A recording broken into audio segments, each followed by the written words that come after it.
all recruiting as well. And then everything back here is Dragonfly. Gold is always in the B-roll. So this is BTS stuff, it looks like. Did you shoot this, Ben? I love it. And then over here is lab area. What up? Good morning. Mr. Mullings. What are you doing? What's up, Sean? How you doing, man? What's up, Mr. Posner? I saw the date. I'm like, what the hell is today? What is today? And then I'm like, oh shit. That's when Adam's meeting up with Mr. Mullings. So I wanted to check in and say, hey, how you boys are doing. You're going to sit down right now. Adam brought up your name. I said, let me bust his balls first. So I'm... Yeah. What do you think we should shoot the shit I would be about? a little offended if you guys didn't call me to bust my balls, you know? I know, Panther's the Mark. best. All right, welcome to the studio, TMG Studios, Dragonfly Studios down in Delray Beach. Adam, great to have you. Joe Mullings, thanks for having me, man. Appreciate it. Yeah, I'm just returning the favor of hitting me up on your podcast a couple weeks ago. The Poscast, yes. Poscast. The quickly growing in notoriety. Yeah. Poscast. Like yeah. you have like really good guests. Thank you. I mean, including yourself. Thanks. The podcast for me has been so interesting because I call it my canvas, right? I call it my canvas to showcase my expertise by showcasing the folks that are in my network that are thought leaders like yourself. Mm-hmm. Because my superpower, like yours, we have it, we're connectors. Mm-hmm. We're networked in. We know so many people. So what better way to bring our community to others than the podcast? Mm-hmm. And I've also found it to be such an amazing creative outlet for me. And I found this new energy, this new love of conversation, and it's built my confidence too. I'll be honest with you, I'm loving it. Nice. Loving the podcast, man. Now you came out of purebred recruiting though too, right? Yeah, so my background's a little bit interesting. I mean, it's so funny too. I've actually come across a couple of people that are actual recruiters from day one out of college. Mm-hmm. It's a rare breed. Mm-hmm. Where someone in college is like, hey, I want to be a recruiter. You're like, who the hell wants to, who that? It's one of those professions that people fall into. Yeah, usually they're at a dead end when they get into it. Well, yeah, and my story about recruiting is pretty interesting. So just to bring your tribe up to speed a little bit, born and raised New Yorker, something we were talking about that before. There's a lot of pride in there. Yep. People have a lot of pride from their cities, but when you're from New York, there's something to that there. And I knew when I was in college, man, I was going to get into marketing and advertising. I did a couple of internships with the Buffalo Sabres when I was in school up in Buffalo, nice. And it was just kind of in my blood. Jumped out of school, long story long. Got into advertising, worked at a couple of firms, and the thing I loved the most was that client relationship, right? Really connecting, really being able to foster and build these relationships. And in turn, the business came it was a byproduct, right? If you build those relationships, the business is gonna come naturally. Spent some time at a couple of search firms, and then I went over to Sirius XM satellite radio. And are you a Howard Stern guy? Yeah. All right. So Howard was on terrestrial radio, K-Rock, 92.3. Right. And then he made the move over to satellite radio. And it was the unknown.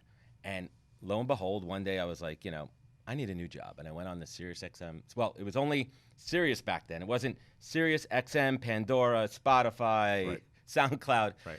And Howard was making the move over there, and I landed this great job. Spent 5 years at Sirius XM, and I learned direct-to-consumer marketing, the early days of social media marketing. He got panned for going over there too, and then Sirius, and he took a whole bunch of stock, I believe, if I recall. He took the back and end. it took a dump, and everybody right, and Yeah. everybody was making fun of him. Under $1 a share. Right, but Yeah. yeah. Side note, that ended up paying the down payment on my house when I left Sirius Good XM. for you. Yeah. Good for you. So Howard came over, and there were about 1 million subscribers. And when I left 5.5 years after that, I think there were, misquote me on this, we were probably about 30 million. So talk about the Howard Stern effect on that one. He knew what he was doing on that. Howard plays the long game, and that's something that you and I talk about a lot, which we'll get into later, that the long game is the only game in town. Yeah. It's a game to play. Anyway, long story short, went to American. I made a left turn to American Express, and I talk about that part, which is interesting because I don't know if you've had this. Well, I know you do. You trust your gut more than anything in life. Day one, when I went to American Express, I knew it was not the right decision for me. How? It didn't feel right. It didn't feel The right. people, the culture. It was a culture. People came up to me and they said, and I'm talking at this point, I was 10, 12 years into my career. Instead of asking me, hey, Adam, where are you coming from? They go, what B school did you go to? Ah. What kind of shit is that? And then, Joe, once they found out that I did not go to B school. Right. You went to a SUNY college? I did. They're like, so you went to SUNY Buffalo. You were there for 5 years with a comms degree. Right. And now you have the same job as me, making probably a little bit more than me. Yeah. You could see the fire in The their eyes. rage. The rage. You didn't go to B school and you're doing the same job as me. You What don't kind go of to Nantucket in the summer, right? You're not wearing your collar's not popped. What are you doing over here? But Joe, I stuck No it out. White Claw. I believe in sticking it. And I'll tell you something. I learned so much in that year and a half about American Express, about process, right? I understand how the process works. And I also learned something really important that I preach. It's important to learn what you don't like in a job. That way for your next role, you know what and we talk about recruiting too. You're always finding out the motivations of somebody when you're trying to get them into the role. And They're it's not moving money. from and they're moving to. Exactly. That's the whole thing. And I learned that on day one. Long story short, left American Express, went back into advertising, and I landed at the great VaynerMedia working for the almighty Gary Vaynerchuk. What year was that? That was 2014. That was All right, late so he had popped 2014. already, but not as heavy as he was popping, right? It wasn't the pop that we have now. right. He was not a household name. Yeah. Gary V is not a household name. The kids didn't know him. The ticking and the talking and the TikTokers, they weren't aware of the Gary V. And Gary welcomed me in with open arms in his company and everything. It was another really interesting situation for me. So when you're in advertising, you're going from one job to another. Usually when you take another role, they put you on a client. They're hiring you to come on board to a client. And that's what I thought was happening. But when I came on to Vayner, they didn't have a client for me. So I kind of floated around a little bit. They had a couple of different pieces of business. But something I talk about a lot, I had some shit going on in my head during that time, Joe. I was not the person that I am now. I had some demons that I was struggling with. I had some personal battles, and I let that affect me on the job. Psychology, drugs, Not alcohol. yeah, with psychology, it was me. yeah. I was battling myself in my head. That's a Yeah. very good question. Cool. I was not a good person in my head. I wasn't a good person to my friends. And I let that roll over into work. And there was a negative situation at work where I was having a conflict with a couple of people that I worked with. And it just became a downward spiral really quick that I couldn't pull myself out of. I couldn't pull myself out of this. Gary tried to coach me. Claude tried to coach me. And ultimately, I lost my job. Yeah. And I got fired. It was the best thing that happened to you. But I didn't know it at that moment. Right. So going back to that moment, have you been fired? No, I couldn't work for anybody else. And that's what you just- hold on, wait a second. No, I have. I've been fired twice. When were you fired? My first wife and my second wife.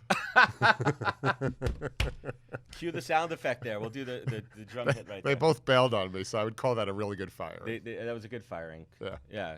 You were paying the severance on that one, right? But so getting back to it, so that day was rough for me, but I knew it was coming, and I really truly believe anybody that gets fired for performance, you have to be dumb as fuck to know that that's not coming. Yeah. Right. No doubt about it. Right. If Especially in a corporate setting where they sat you down once, they sat you down again. You know it's they sat happening. you right. You're setting it up so there's no lawsuit. You're not being blindsided there. But that day, and anybody who knows it, that's detrimental. So when I got let go, I was 35. Just bought a house. Just bought a freaking $500,000 house in the suburbs of Long Island, taxes out the wazoo, paying for oil, electric, all that shit. I'm like, what am I going to do? How am I going to pay the bills? But more importantly, what am I going to do for work? How am I going to tell my wife that I just got let go? How am I going to tell my friends? What am I going to be doing here? And that was tough. That was a moment of true introspective when I was like, this is a pivotal point in my life when I have to decide, am I going to continue down the same path? Am I going to continue in this world of advertising and marketing, or am I going to do something different? And on that day that I got let go, Joe, I sat with Gary for about an hour, and he said the most important thing ever to me. He said, stop focusing on the shit that you suck at and double down on your strengths.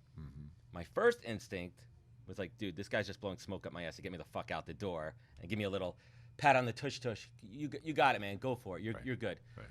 But then we continued to dig into it, and we said, what are you good at? What are those strengths? It's this.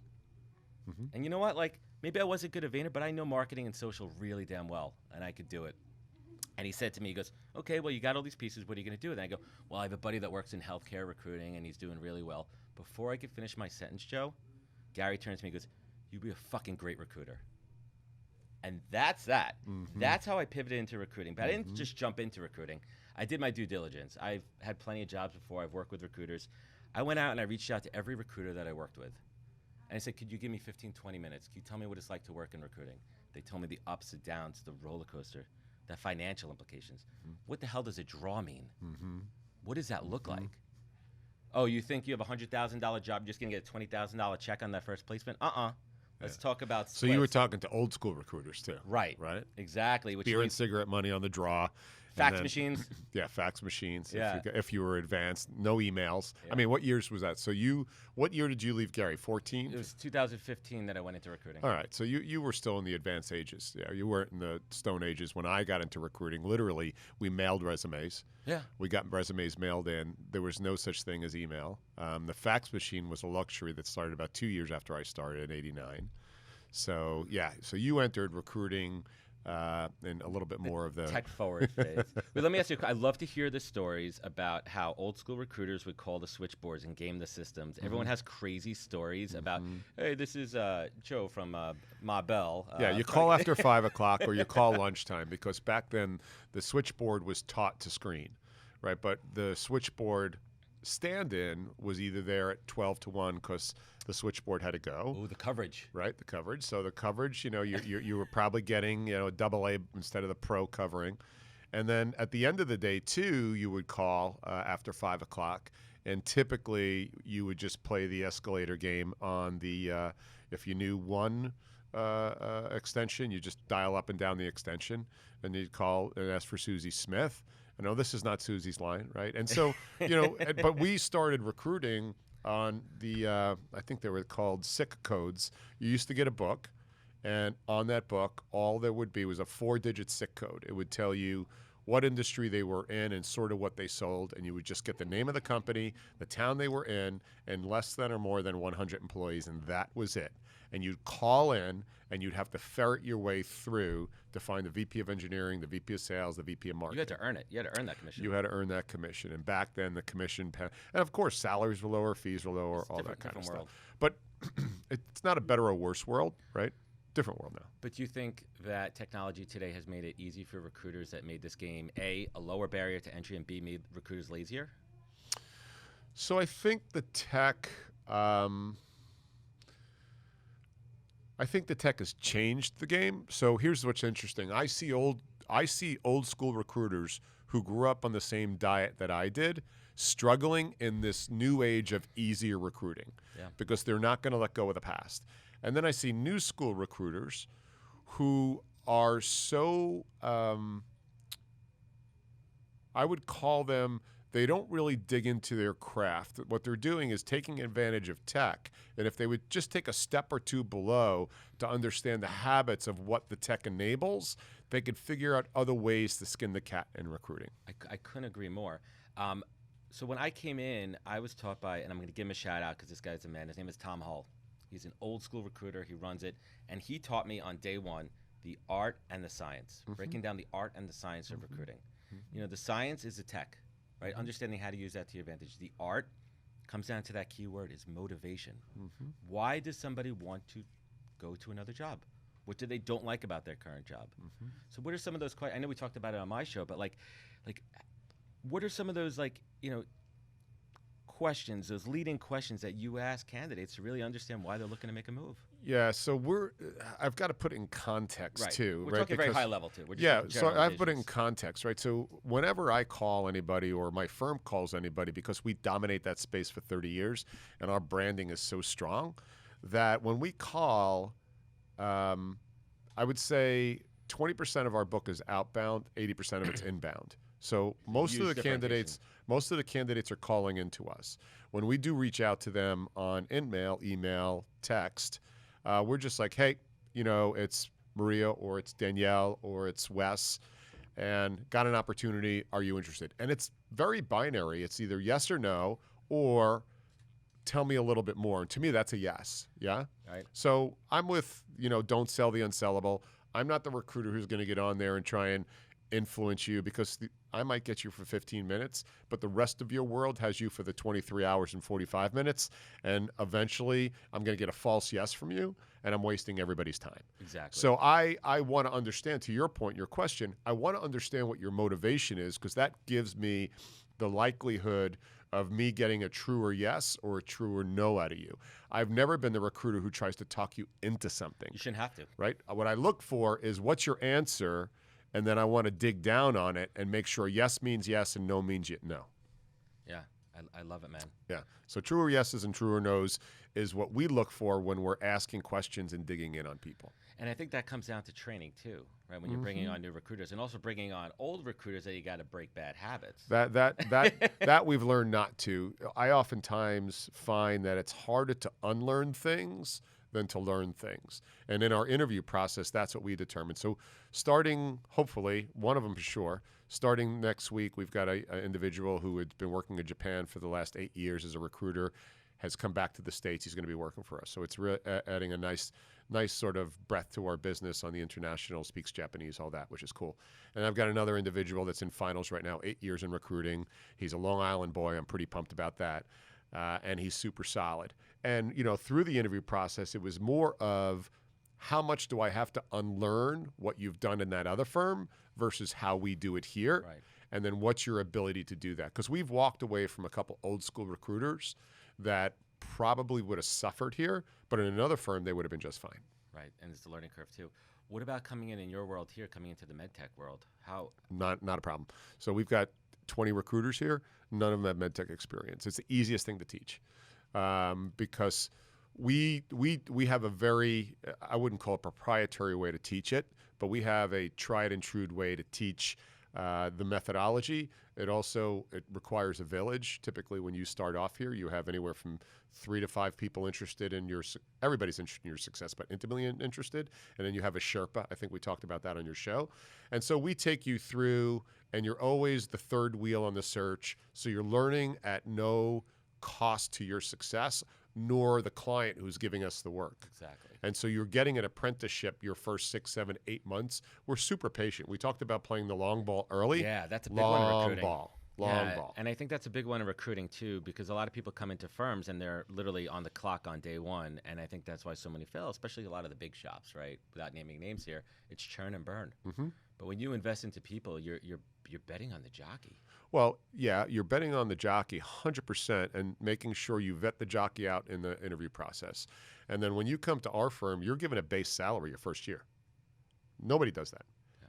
We give a very, very healthy base salary because I don't want you clinching up and making desperate decisions to pay your mortgage or your car payment when if I just give you a little more time, right, then you'll be able to get to that 6 figures by the end of the first year and be happy as hell. It's a game changer. Yeah, and so I get a better shot at a better athlete, smarter person, more subtle business person, not an over-the-top salesperson because they don't do well here. No. And then a collaborator who is not a hungry Bruno, as I call it, who's worried about making their dollar on every deal. Right. They're understanding that it's more powerful for the length of their career to work into the team than it is to be the biggest biller in this office. I mean, that's one of the best sound clips I've heard in a long time right there, because what we're talking about is you're talking about two things. One, setting people up for success, and that applies to any organization. You're investing your time and your money to hire somebody. Put that time in to set them up for success. And then it goes back to that mantra. I mean, I think I'm going to get a new tattoo, is playing the long game. Mm-hmm. Right? The long game is how I build my business, how you build your business. And I think, and I'd love to get your perspective on this, so many people, young and old, I'm not discriminating on age, in this world of quick on now, me, instant gratification, are being lured into and focusing on this short game, this transactional, one time, get it done, build your audience quickly as possible. And it's bullshit. Yeah, you're seeing that. It's interesting you bring that up. We're seeing that sort of lived out loud on some of the platforms today. You and I, we use the LinkedIn platform especially for our business. And the advice I give, I get a lot of calls in about, hey, Joe, I love what you're doing. I love how you're building. How come you don't have 70,000 followers with your content?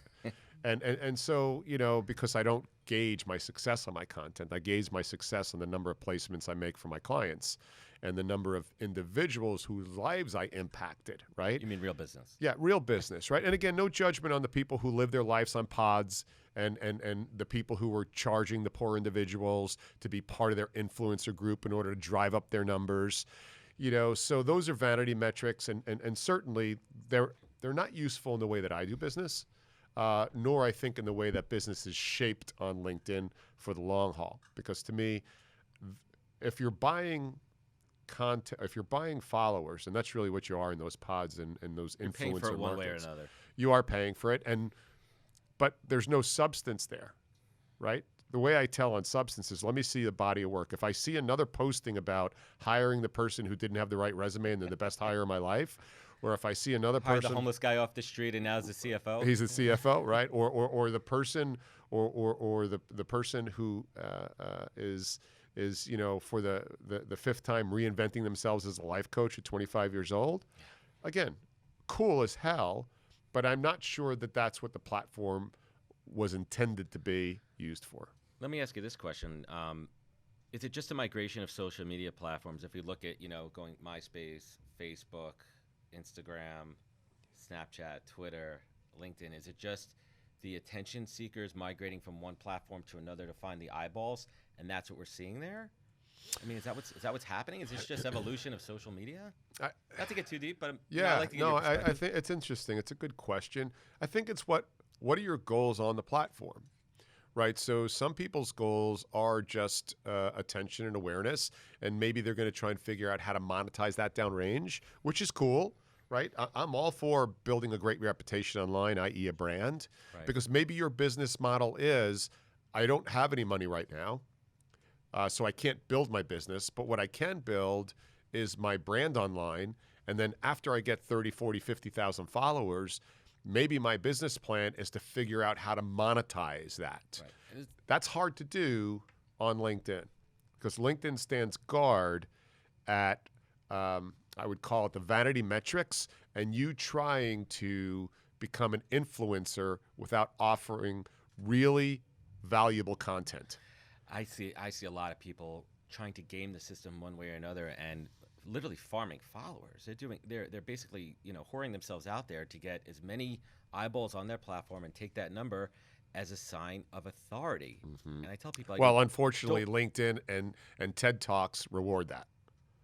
But there's a barrier to entry on a TED Talk. There's a process in there. But they're also becoming a little bit. If I see TED Talk in somebody else's profile, because there's TED Talks. In fairness, there's TED and TEDx. Let's talk about the difference. TEDx is different. We could have TEDx Boynton right here. We should have, you have a great facility here. We could have a very nice, we could call it Mullings X, whatever you want to call it. And there's still a barrier to entry on those TEDx's as well. Correct. There's a vetting process, and from what I understand, I don't know too much about it, but there's group kind of coaching into that before your talk. Mm-hmm. So you're kind of peer-to-peer. That's what I've heard. Thing too, but. Are people using that TEDx in the same vein as Amazon bestseller, or, when's your book coming out? I need a couple more years so I can get further downrange, because when my book comes out, it might tell too much. Are there going to be photographs in the book? I think everybody wants to see pictures from the. I don't think anybody ever wants another picture of me. I think we need 70s and 80s Joe in there. We need the full I got story. Some killer. I got some killer. I was a soccer player in the 80s, so I had the all business in the front and the long in the back English haircut. So, wow, the Joe Mullet. Joe Mullet. We had the Joe Mullet. But that's the thing too. I mean, there's so much value, I think. But why are so many people writing books? Is it the arbitrage of being, or the? I think it adds a gravitas. I think it adds a gravitas to the brand, because it's been brought up. I'm a writer. I'm an author. I've got a firm I work with that talked to me about putting a book out there because of all my experiences, and I think.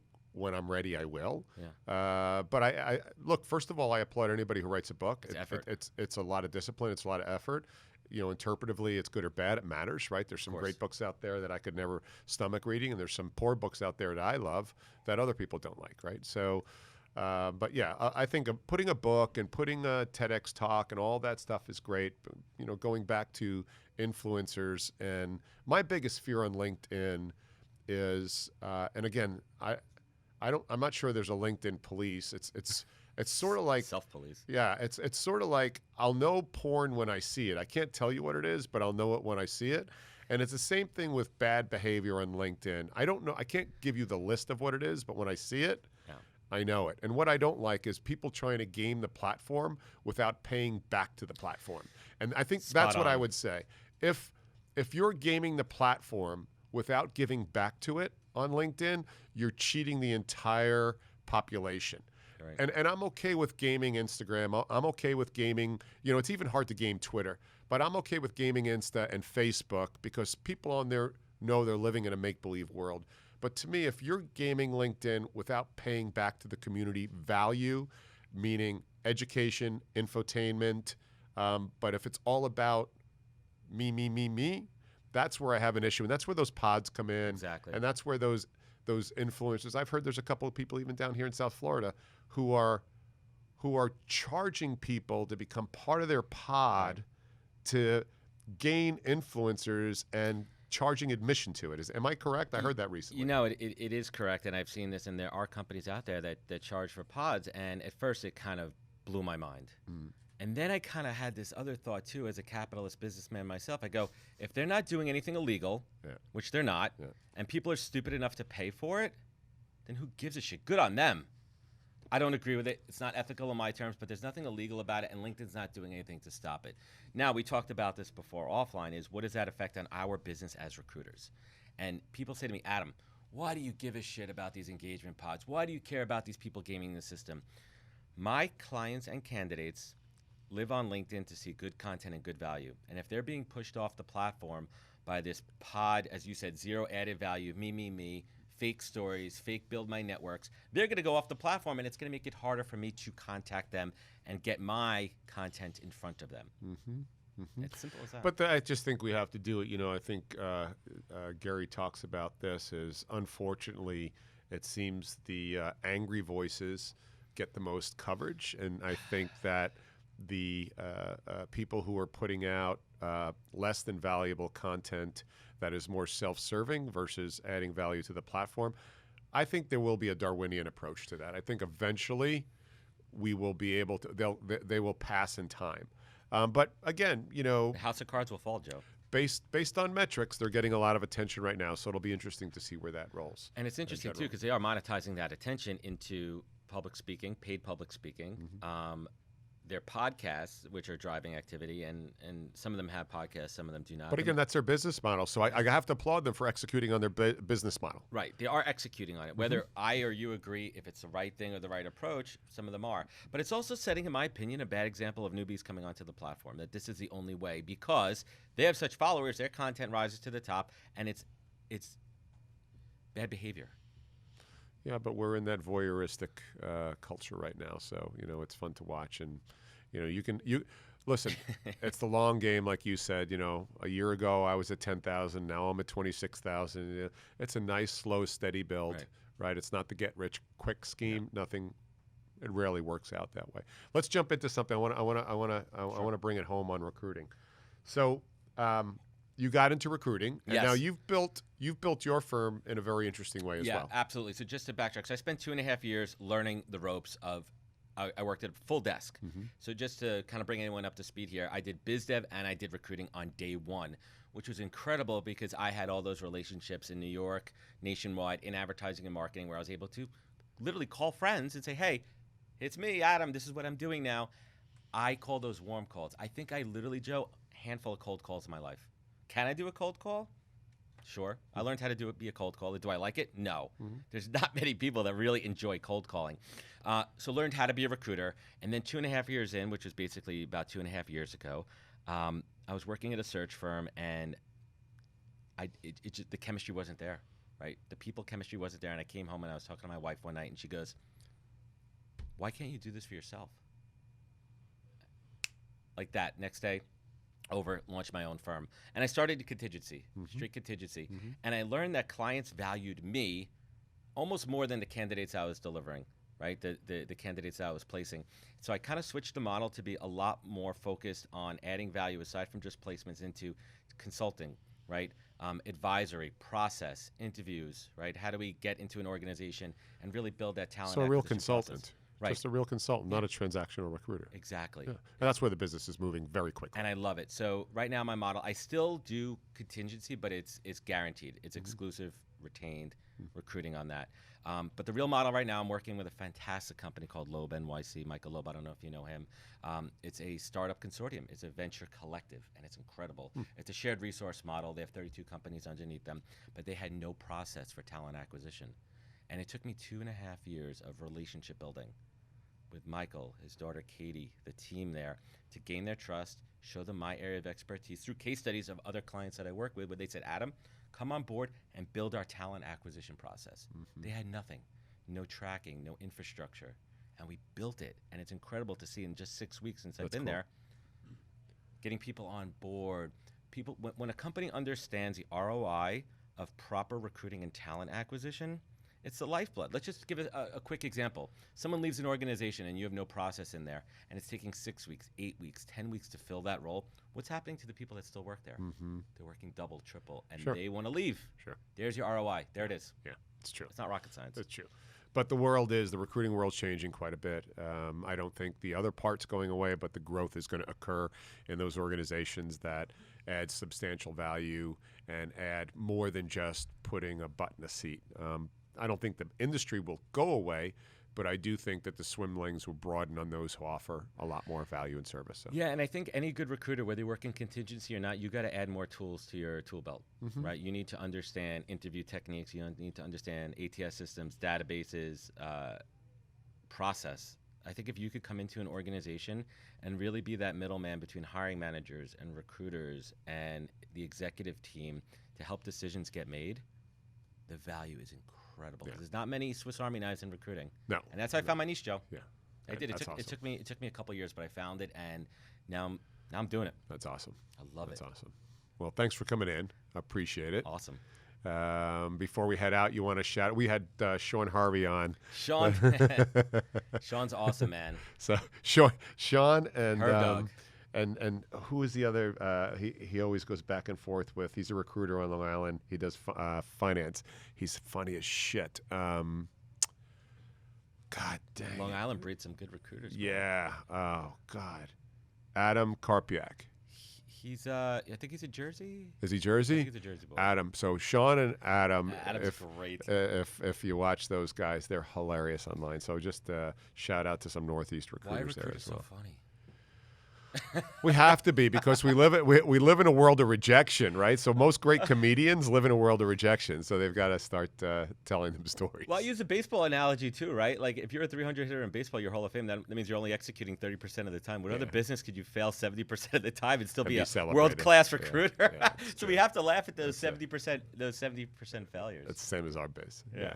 Well, thanks for coming in, man. Joe Mullings, thanks for having me on. And anybody who wants to see Joe on my show, you could definitely check it out too. Yeah, check that out for sure. Be well. podcast. Thanks, man. Joe, thank you so much. You got it.